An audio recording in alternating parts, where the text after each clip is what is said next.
Dear friends, कैसे हैं आप सब। मैं उम्मीद करती हूँ कि आप लोग बहुत ज़्यादा अच्छे होंगे। फ्रेंड्स, सबसे पहले आप लोगों को दशहरा की हार्दिक शुभकामनाएं।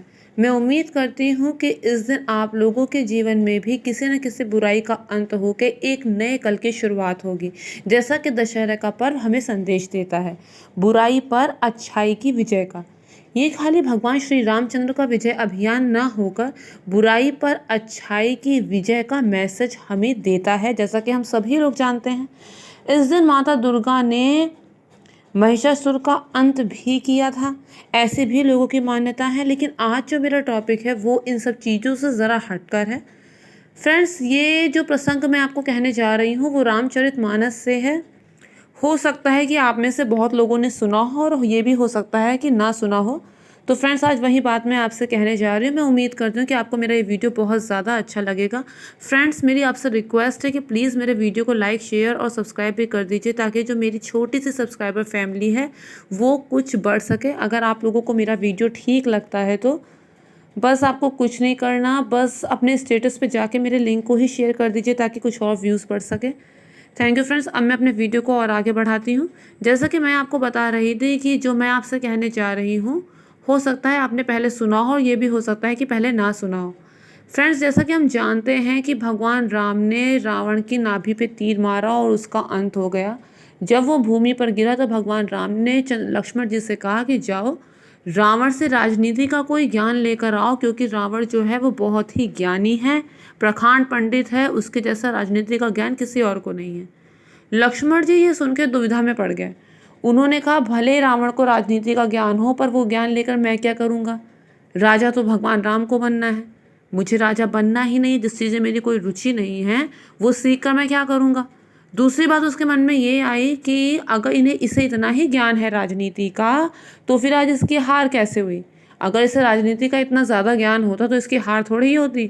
लेकिन फिर भी भगवान राम की आज्ञा थी, बड़े भाई की आज्ञा थी, और जिसका उल्लंघन करना उस समय बहुत बड़ा अपराध माना जाता था। बल्कि आज के डेट में तो ऐसा कुछ होता नहीं है, लेकिन उस टाइम पे बड़े छोटे का बहुत ज़्यादा लिहाज हुआ करता था। तो फ्रेंड्स, लक्ष्मण जी भगवान राम के कहने पर रावण के पास गए और उससे यही चीज़ कही कि आप मुझे राजनीति का कुछ ज्ञान प्रदान कीजिए। रावण ने कहा कि मैं ज़रूर तुम्हें राजनीति का ज्ञान प्रदान करूंगा, लेकिन सबसे पहले मैं भगवान राम से बात करना चाहता हूँ। तुम अपने बड़े भाई राम को मेरे सामने लेकर आओ। तो भगवान राम उस धरती पे गिरे हुए रावण के पास गए और पूछे कि बोलो दशानन, तुम क्या पूछना चाहते हो, तुम क्या जानना चाहते हो। रावण ने भगवान राम से प्रश्न किया कि हे राम, क्या मैं बलवान हूँ। अरे रावण, तुमसे ज़्यादा बलवान कौन है। सोने की लंका के मालिक तुमसे ज़्यादा ताकतवर भला और कौन है। तुमने तो कैलाश पर्वत को अपने हाथों से उठा लिया था, फिर तुमसे ज़्यादा बलवान कौन हो सकता है। तुम्हारी भुजाओं में जो बल है उसकी तो व्याख्या की ही नहीं जा सकती। फिर रावण ने एक और प्रश्न किया, क्या मैं बुद्धिमान हूँ। हाँ, तुम बुद्धिमान हो, तुम तो चारों वेदों के ज्ञाता हो, तुमसे ज़्यादा ज्ञानी कोई हो ही नहीं सकता, तुम बहुत ज़्यादा बुद्धिमान हो। क्या मैं धनवान हूँ। रावण ने फिर से प्रश्न किया। जिसके जिसके अधीन सोने की लंका हो, जिसने कुबेर को जीत लिया हो, जिसके पास पुष्पक विमान हो, जिसके पास अथाह धनराशि हो, उससे ज़्यादा धनवान कौन हो सकता है। रावण, तुम धनवान हो। राम, अगर मैं बुद्धिमान हूँ, अगर मैं ज्ञानवान हूँ, अगर मैं धनवान हूँ, अगर मैं बलवान हूँ, तो फिर आज तुम्हारी विजय और मेरी हार क्यों। इस पर भगवान राम कहते हैं, बेशक रावण, तुम बुद्धिमान हो, तुम ज्ञानवान हो, तुम धनवान हो, तुम बलवान भी हो, लेकिन रावण, तुम चरित्रवान नहीं हो। जी हाँ फ्रेंड्स, एक बहुत पुरानी कहावत है कि धन गया तो कुछ नहीं गया, धन गया तो कुछ नहीं गया, स्वास्थ्य गया तो कुछ गया, और अगर चरित्र गया तो मान लो सब कुछ चला गया। आजकल भले हम लोग सब चीज़ में आगे हों, सब चीज़ में सब लोग आगे हों, दान में आगे हों, पूजा पाठ में आगे हों, और भी अच्छे अच्छे काम करें, लेकिन इस चीज़ पर बहुत सारे लोग ध्यान ही नहीं देते, बल्कि इस चीज़ पर कंट्रोल ही नहीं कर पाते।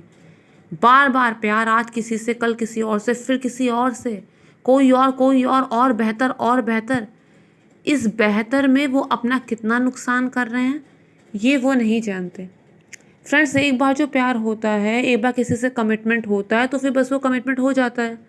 भले उससे कोई बेहतर मिले, उस चीज़ को बदला थोड़ी ही जाता है, क्योंकि कोई भी बेहतर सबसे ज़्यादा नहीं होता। हो सकता है कल को आपको उससे बेहतर मिल जाए, फिर परसों उससे बेहतर मिल जाए, तो क्या इस तरीके से आप उस बेहतर का चेहरा बदलते रहेंगे?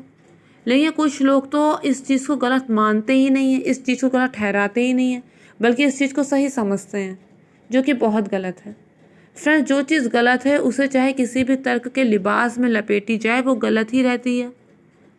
मन में तो कुछ भी आता रहता है, लेकिन उस पर अमल करने के लिए बुद्धि होनी चाहिए, जो इंसानों पे है, जानवरों पे नहीं है। क्योंकि इंसानों पे कुछ नियम, कायदे, कानून काम करते हैं, लेकिन पता नहीं क्यों इस चीज़ को बहुत से लोग भूले रहते हैं, बल्कि अपनी इस चीज़ को जस्टिफाई करने के लिए भगवान तक पर उंगली उठाते हैं। एक बार मैं सुन रही थी कि किसी ने ये कहा था कि जो राधा जी थी, उन्हें कृष्ण भगवान से प्रेम था, जबकि उनका विवाह कहीं और था, तो जब वो ऐसा कर सकती हैं तो हम क्यों नहीं? ऐसा एक लेडी ने पूछा था। एक लेडी होने के नाते उसे ये पूछने में शर्म आनी चाहिए, लेकिन उसने ऐसा पूछा था। फ्रेंड्स, हम लोगों को जो जानकारी नहीं है तो हम उस चीज़ के पीछे क्यों पड़ते हैं?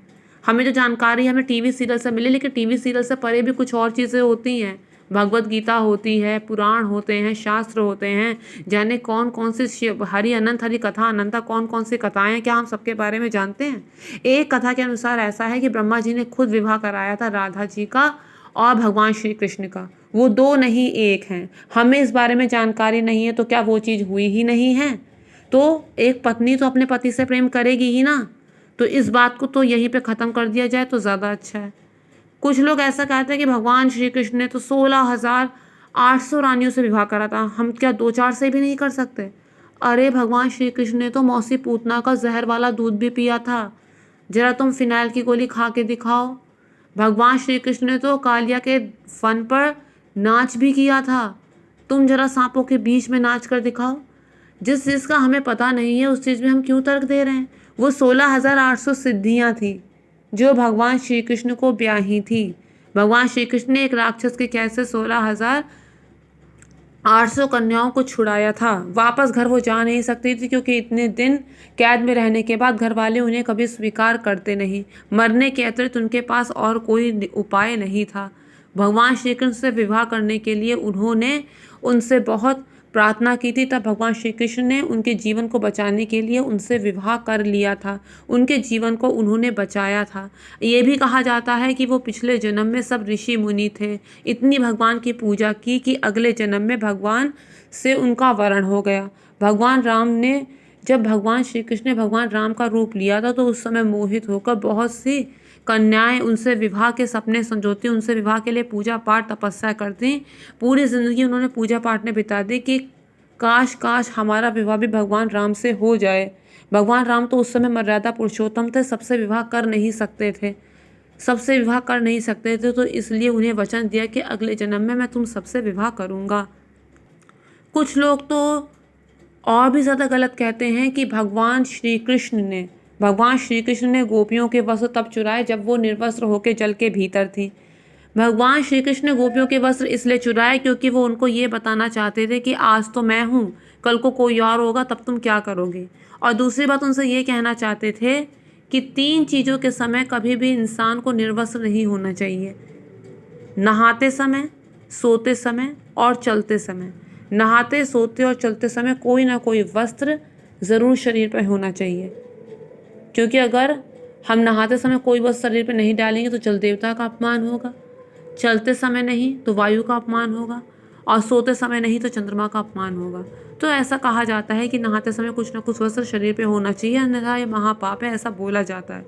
तो वही शिक्षा वो गोपियों को देना चाहते थे, इसलिए उन्होंने ऐसा किया। और उस समय उनकी आयु कोई बहुत बड़ी नहीं थी, बालक ही थे, और खाली गोपियों को सन्मार्ग में लाने के लिए उन्होंने ऐसा किया था। कुछ लोग रासलीला का मतलब इतना ज़्यादा गलत निकालते हैं, इतना ज़्यादा गलत। अरे कंस वध से पहले उन्होंने रासलीला की थी। कंस वध 12 साल की उम्र में किया था, तो कितना बड़ा बच्चा होगा वो। तो क्या मतलब है? अरे रासलीला का मतलब जिस दिन समझ में आ जाएगा ना, उस दिन तुलसी की माला गले में डाल के, ब्रज की धूली माथे पे लगाकर गोपी बन के वृंदावन की गलियों में घूमते हुए हम नजर आएंगे। तो फ्रेंड्स, ईश्वर पे उंगली उठाने से अच्छा ये है कि हम खुद जानते हैं कि सही क्या है गलत क्या है, तो उस चीज़ पर हम विचार करें, उस चीज़ पर हम विचार विमर्श करें, उस चीज़ के बारे में सोचें। रावण महाज्ञानी था, धनवान था, भगवान शंकर की उसने इतनी पूजा की, इतनी पूजा की कि उसके बराबर पूजा शायद ही कोई कर पाया हो। उसने कहा कि भगवान आप प्रकट नहीं हो रहे हो, मैं अपना शीश काट के तुम्हारे चरणों में देता हूँ। पहले एक शीश काटा, भगवान ने फिर से उस शीश को वापस कर दिया। दूसरा शीश, ऐसे करते करते उसने 10 सिर काटे। कोई ऐसा कर सकता है? कोई ऐसा कर सकता है ऐसा कि भगवान के सामने अपनी उंगली काट कर ही प्रस्तुत कर दे? नहीं कर सकता ना। उसने भक्ति की पराकाष्ठा को पार किया। उसने भगवान शिव की अत्यंत भक्ति की, यहाँ तक कि जटाटवी के लज्ज जल ये रावण के द्वारा ही गाया हुआ है। हुआ ये था कि जब भगवान शिव शंकर ने अपना ज्योतिर्लिंग वाला स्वरूप रावण को दिया कि ये तुम जाओ और इसे लंका ले जाके स्थापित कर दो, उससे बीच में कहीं मत रुकना, वरना जहाँ इसे छोड़ोगे वहीं स्थापित हो जाएगा। तो वहीं भगवान केदारनाथ कहलाए थे बाद में। क्या किया था? वो शिवलिंग लेकर जा रहा था। भगवान विष्णु ने कहा कि अगर ये शिवलिंग लंका पहुँच गया तब तो रावण पर विजय पाना असंभव है। उन्होंने ब्राह्मण का रूप धारण किया, धोखे से 7 नदियों का जल रावण को पिला दिया। उसे लघु शंका हुई। उन्होंने केदारनाथ जो भगवान का शिवलिंग था उससे उन्हें अपने हाथों में लिया और बाद में भूमि पर स्थापित कर दिया। रावण ने बहुत कोशिश की उन्हें भूमि से बाहर निकालने की, लेकिन उसकी सब शक्ति व्यर्थ हो गई। उसे लगा कि कहीं मेरे अंदर शक्ति है भी या नहीं, शिवजी का वरदान झूठा है क्या। तो इसका चेक करने के लिए उसने कैलाश पर्वत को ऊपर उठा लिया। लेकिन भगवान शंकर ने क्या किया? उन्होंने अपने एक अंगूठे से कैलाश पर्वत को वापस ज़मीन पर टिका दिया। रावण का हाथ दब गया। जब रावण का हाथ दब गया तो उसे बहुत भारी दर्द हुआ, शोक हुआ, और उसने तभी भगवान की स्तुति की। जटाटवी गलज्ज जल प्रवाह पावित स्थले गले वलंबे लंबिता भुजंग तुंग मालिका। और इस तरीके से तब उसका नाम रावण पड़ा, क्योंकि उसने बहुत ही सुर में ये गाया था, बहुत ही राग से ये गाया था। तो भगवान शंकर ने खुद उसका नाम रावण दिया था। तो फ्रेंड, जैसा कि हम ये सब जान चुके हैं कि इंसान को चरित्र का बलवान होना कितना ज़्यादा ज़रूरी है, वरना उसकी स्थिति भी उसी रावण की तरह हो जाएगी जो बांस की खपच्चियों पर खड़ा होगा, फिर अंत में जला दिया जाएगा। मैं उम्मीद करती हूँ कि आपको मेरा वीडियोस अच्छा लगा होगा। तो फ्रेंड्स, प्लीज़ मेरे वीडियो को लाइक और शेयर कीजिए। Thank you friends, thank you so much.